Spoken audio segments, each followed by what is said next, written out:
നല്ല സമയത്തിനായി കർത്താവിനെ വാഴ്ത്തുന്നു. ഒരു പ്രാവശ്യം കൂടി നിങ്ങളോടൊരുമിച്ച് കർത്താവിൻ്റെ സന്നിധിയിലായിരിക്കാൻ ദൈവം എനിക്ക് നൽകിയ ഭാഗ്യപദവിയെ ഓർത്ത് ഞാൻ കർത്താവിനെ നന്ദിയോടെ വാഴ്ത്തുന്നു. ചില ദിവസങ്ങളായി ചില സഹോദരങ്ങൾ എന്നോട് അറിയിക്കുന്ന ഈ തലമുറകളുടെ വിഷയങ്ങളെ സംബന്ധിച്ച് ചില ചോദ്യങ്ങളും ചില സംശയങ്ങളും പല സഹോദരങ്ങൾ, പല സ്നേഹിതർ എനിക്ക് വീഡിയോ അയച്ചു തന്ന് എൻ്റെ മെസ്സേജിൻ്റെ താഴെ വന്ന് കമൻ്റ് ഇടുകയൊക്കെ ചെയ്ത് ഒത്തിരി പേരുണ്ട്. ആ വിഷയത്തോടുള്ള ബന്ധത്തിൽ ഒരു മെസ്സേജ് നൽകണമെന്ന് കർത്താവിൽ ഞാൻ ശരണപ്പെടുന്നു. എന്തുകൊണ്ടാണ് നമ്മുടെ തലമുറകൾ ഇവണ്ണം ചിന്തിക്കുകയും ഇതുപോലെ പ്രവൃത്തികളൊക്കെ ചെയ്യുന്നത്? വിശേഷാൽ വിശ്വാസികളുടെ ഇടയിലുള്ള തലമുറകൾ. പ്രിയപ്പെട്ടവരെ, വിശ്വാസം എല്ലാവർക്കും ഇല്ലല്ലോ. തിമോത്തിയോസിന് ലേഖനം എഴുതുമ്പോൾ അതിൽ പൗലോസ് എഴുതിയിരിക്കുന്ന വിശ്വാസം എല്ലാവർക്കും ഇല്ലല്ലോ. വിശേഷാൽ കൊരിന്ത്യർ ലേഖനം 12-ാം അധ്യായം നാം കൃപാവരങ്ങളെക്കുറിച്ച് പഠിക്കുമ്പോൾ അവിടെ വിശ്വാസം കൃപാവരങ്ങളിൽ പെട്ടവരാണ്. എല്ലാവർക്കും വിശ്വാസമില്ല. ആരെ വിശ്വസിക്കണം, എന്ത് വിശ്വസിക്കണം, എങ്ങനെ വിശ്വസിക്കണം എന്നാർക്കും അറിയത്തില്ല. ഏകസത്യദൈവമായ പിതാവായ ദൈവത്തെയും അവനെ അയച്ച പുത്രനായ യേശുക്രിസ്തുവിനെയും വിശ്വസിക്കണം. എന്നാലും നാം സമൂഹത്തിൽ കാണുന്ന ക്രിസ്ത്യാനികളെന്ന് പറയുന്നവരിൽ പോലും പെന്തക്കോസ്ത് വിശ്വാസത്തിൽ ഉള്ളവരെന്ന് പറയുന്നവർ പോലും കർത്താവിന് വിശ്വാസമില്ല.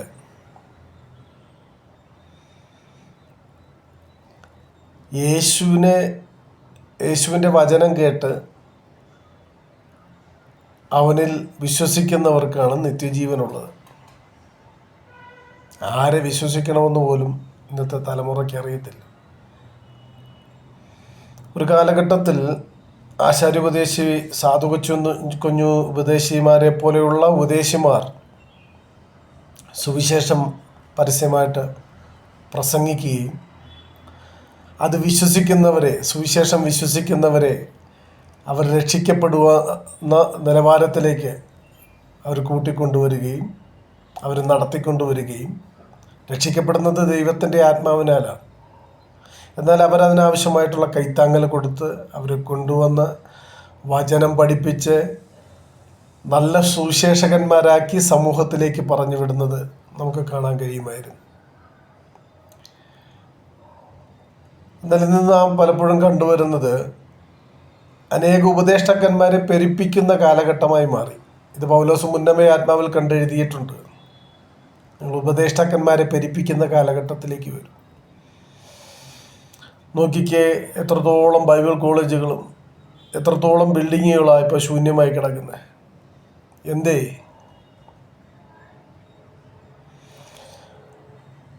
ഈ പരിശുദ്ധാത്മാവിനെ വിട്ടിട്ട് ഡിനോമിനേഷൻ സ്പിരിറ്റിൻ്റെ പിന്നാലെ പോയ വ്യക്തികൾക്ക്, കൂട്ടങ്ങൾക്ക് സംഭവിച്ച പരാജയമാണ് നാം ഇവിടെ കാണുന്നത്.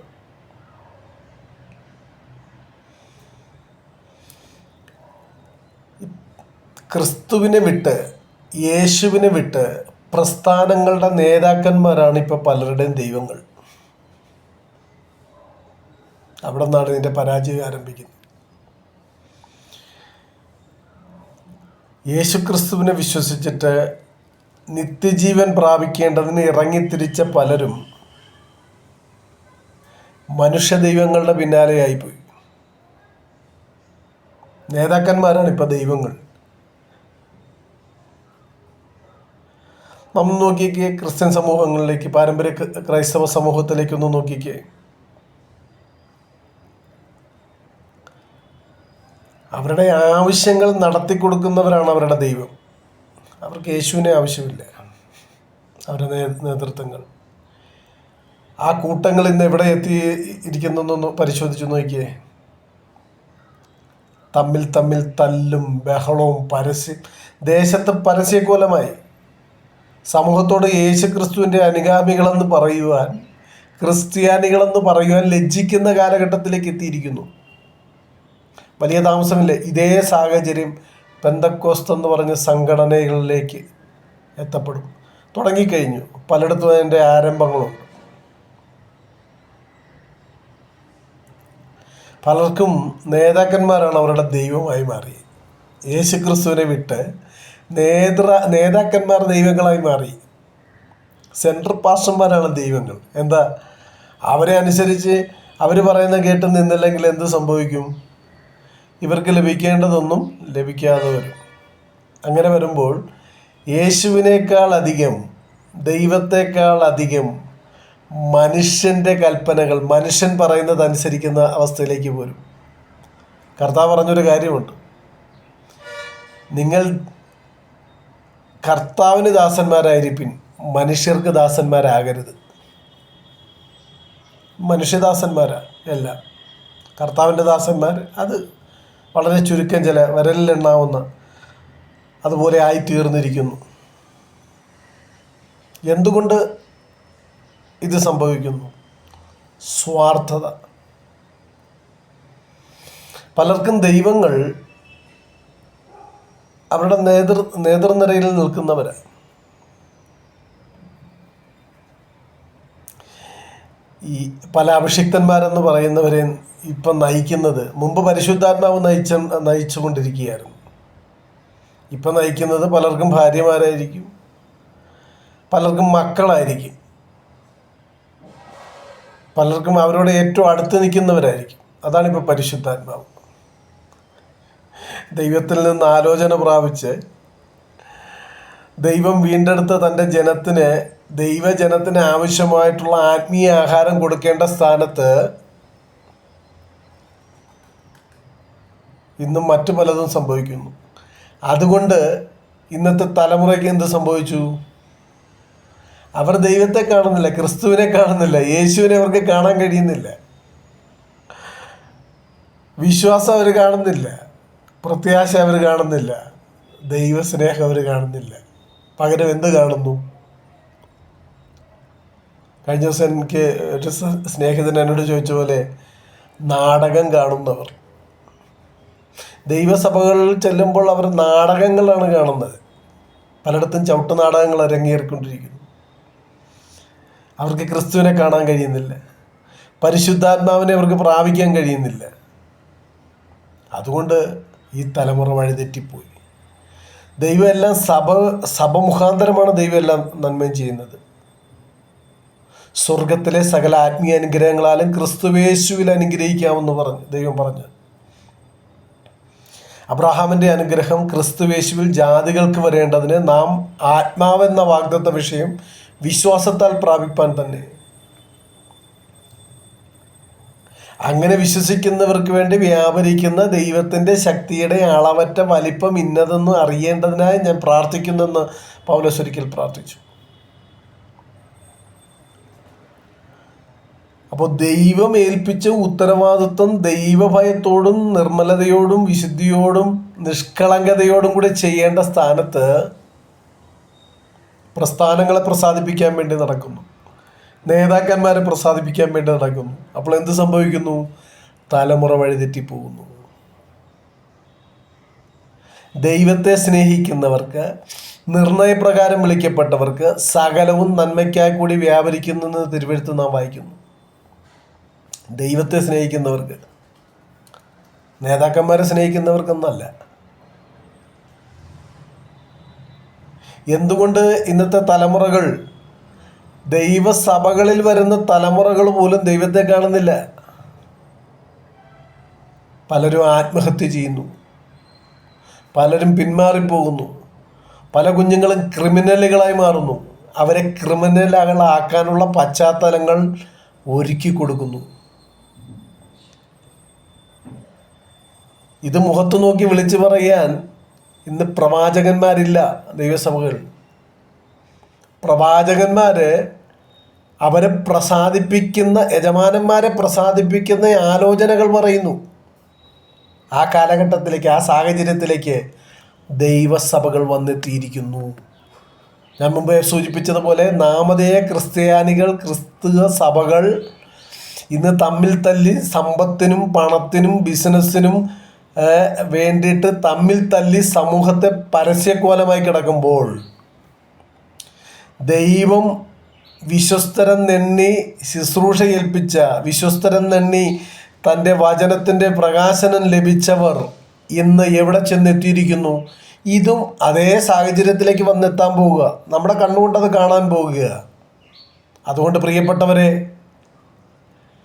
ക്രിസ്തുവിനോട്, കർത്താവിനോട് അല്പമെങ്കിലും സ്നേഹമുള്ളവർ, നമ്മെ വീണ്ടെടുത്ത, നമുക്ക് വേണ്ടി മറുവിലയായി തന്നെത്താൻ ഏൽപ്പിച്ചു കൊടുത്ത, ക്രൂശിക്കപ്പെട്ട് മരിച്ചടക്കപ്പെട്ട് ഉയർത്തെഴുന്നേറ്റ് താൻ ജീവിച്ചിരിക്കുന്നു എന്ന് പറഞ്ഞുകൊണ്ട് ശിഷ്യന്മാർക്ക് 40 ദിവസത്തോളം പ്രത്യക്ഷനായി ദൈവരാജ്യത്തെക്കുറിച്ച് പഠിപ്പിച്ചു കൊടുത്തുകൊണ്ട് അവരുടെ മുൻപാകെ സ്വർഗാരോഹണം ചെയ്തു പോയ കർത്താവ് യേശുക്രിസ്തു താൻ വീണ്ടും മടങ്ങി വരും, താൻ വീണ്ടും വരുമെന്ന് പ്രത്യാശ കൊടുത്തിട്ടാണ് കർത്താവ് പോയത്. ഇന്ന് കർത്താവ് വീണ്ടും വരുമെന്ന് പ്രസംഗിക്കുന്ന പോലുമില്ല. അതൊക്കെ നിന്നുപോയി. കർത്താവിൻ്റെ വരവിനെ ഭയത്തോടെ, വിശുദ്ധിയോടെ, നിർമ്മലതയോടെ കാത്തിരിക്കുന്ന ഒരു കൂട്ടത്തെ ഒരുക്കിയെടുക്കുവാൻ ദൈവം ഉത്തരവാദിത്വം ഏൽപ്പിച്ചവരെല്ലാവരും സഭാ സംഘടനകളായി, ബിസിനസ്സുകാരായി, സമൂഹത്തിൽ മാതൃകയായി തീരേണ്ട സ്ഥാനത്ത് ഇന്ന് പരസ്യക്കോലമായിക്കൊണ്ടിരിക്കുക. ദൈവം അത് അനുവദിച്ചു. എന്തുകൊണ്ട് അനുവദിച്ചു? ദൈവത്തെ വിട്ട് പിന്മാറിപ്പോയി. ഇതേ അനുഭവം തന്നെയാണ് ഇസ്രായേൽ ജനത്തിനും ഉണ്ടായത്. അവർ ദൈവത്തെ വിട്ട് പിന്മാറിപ്പോകുമ്പോൾ ദൈവം അവരോട് ആലോചനകൾ അറിയിച്ചു കൊണ്ടിരുന്നു. അവർ പ്രവാചകന്മാർ മുഖാന്തരം ദൈവം അറിയിച്ച ആലോചനകൾ അവർ തള്ളിക്കളഞ്ഞു. ഞങ്ങൾ ദൈവത്തിൻ്റെ കൽപ്പനകളും വിധികളും പ്രമാണങ്ങളും അനുസരിക്കത്തില്ലെന്ന് പറഞ്ഞു. ദൈവം അവരെ വിശുദ്ധരാക്കാൻ വേണ്ടി ശബത്ത് കൊടുത്ത അതവരനുസരിക്കത്തില്ലെന്ന് പറഞ്ഞു. അങ്ങനെ അനുസരിക്കാതെ പോയ എലിയ പ്രവാചകൻ തുടങ്ങി യെശയ്യാ പ്രവാചകനും യിരെമ്യാ പ്രവാചകനും യെഹെസ്കേൽ പ്രവാചകനും ദാനിയേൽ പ്രവാചകനും തുടങ്ങിയുള്ള പ്രവാചകന്മാരെ അയച്ചിട്ട് അവരോട് അറിയിച്ചിട്ട് അവരത് അനുസരിക്കാതെ തങ്ങൾക്ക് ബോധിച്ചവണ്ണം ജീവിച്ചപ്പോൾ ദൈവം അവരെ അടിമകളാക്കി വിട്ടു. ലോകം മുഴുവൻ അടിച്ച് ചിതറിച്ച് കളഞ്ഞു. ഇപ്പോൾ അവരെ ദൈവം മടക്കി കൊണ്ടുവന്നിരിക്കുക. അത് ദൈവത്തിൻ്റെ ആത്യന്തികമായ ഒരു പദ്ധതിക്ക് വേണ്ടിയിട്ട് ദൈവം അവരെ മടക്കി കൊണ്ടുവന്നു. ആർക്ക് സങ്കടം? ഈ തലമുറകളെക്കുറിച്ച് ആർക്ക് ആവലാതി? ആർക്ക് പ്രയാസം? ആർക്ക് സങ്കടം? ആർക്ക് കഷ്ടം? ആര് ചിന്തിക്കുന്നു ഈ തലമുറയെക്കുറിച്ച്? ഒരു വിശ്വാസ സമൂഹത്തെ ദൈവം ഒരുക്കിയെടുക്കുമ്പോൾ അതിനകത്ത് നുഴഞ്ഞു കയറി ദൈവത്തെ സ്നേഹിക്കേണ്ട സ്ഥാനത്ത് വ്യക്തികളെ ആരാധിച്ചും സ്നേഹിച്ചും വ്യക്തികൾക്ക് പൂജ ചെയ്തും മാനുഷിക കൽപ്പനകൾ മുഴുവൻ അനുസരിച്ചും ഹൃദയം കടുപ്പിച്ച് കഠിനപ്പെട്ട ഹൃദയമായിട്ട് മഹാമത്സരികളെ ഒരുക്കുന്ന, പണ്ട് യെഹെസ്കേൽ പ്രവാചകനിലൂടെ അറിയിച്ചതുപോലെ മഹാമത്സരികളെ ഒരുക്കിക്കൊണ്ടിരിക്കുകയാണ് ഇവിടെ. ആർക്ക് പ്രയാസം? ആർക്ക് സങ്കടം? ദൈവത്തെ സ്നേഹിക്കേണ്ട സ്ഥാനത്ത് ദൈവത്തിന് വിശ്വസ്തരായിട്ട് സത്യസുവിശേഷം യഥാർത്ഥമായി പ്രസംഗിച്ചുകൊണ്ട് ലജ്ജിപ്പാൻ സംഗതിയില്ലാത്ത വേലക്കാരാക്കി ഒരുക്കിയെടുക്കേണ്ട സ്ഥാനത്ത്, ഒരുങ്ങേണ്ട സ്ഥാനത്ത്, അപ്രകാരം ചെയ്യേണ്ട സ്ഥാനത്ത് മത്സരികളുടെ കൂട്ടത്തെ ഒരുക്കിക്കൊണ്ടിരിക്കുക. അടുത്ത അടി തുടങ്ങാൻ പോവുക. നാം കാണുന്ന ക്രിസ്തീയ സമൂഹത്തിനകത്ത് നടക്കുന്നത് കണ്ടോ? ഇതേ അവസ്ഥ തന്നെ ദൈവം പരസ്യക്കോലമാക്കുമെന്ന് ആയിക്കൊണ്ടിരിക്കുക. ഒത്തിരി സ്ഥലത്ത് പല സംഘടനകളിലും അങ്ങനെ ആയിട്ടുണ്ട്, നടന്നുകൊണ്ടിരിക്കുക, സമൂഹം കണ്ടുകൊണ്ടിരിക്കുക. അതുകൊണ്ട് നാം ഇന്നത്തെ തലമുറകളെ കുറ്റം പറഞ്ഞിട്ട് കാര്യമില്ല. അവർക്ക് രക്ഷിക്കപ്പെടുവാനോ അവർക്ക് മാനസാന്തരപ്പെടുവാനോ അവർക്ക് പരിശുദ്ധാത്മാഭിഷേകം പ്രാപിക്കുവാനോ അവർക്ക് സ്നാനപ്പെടുവാനോ ഉള്ള സാഹചര്യങ്ങൾ ഇല്ലാതെ ആയിക്കൊണ്ടിരിക്കുന്നു. മടങ്ങി വരിക, മാനസാന്തരപ്പെടുക.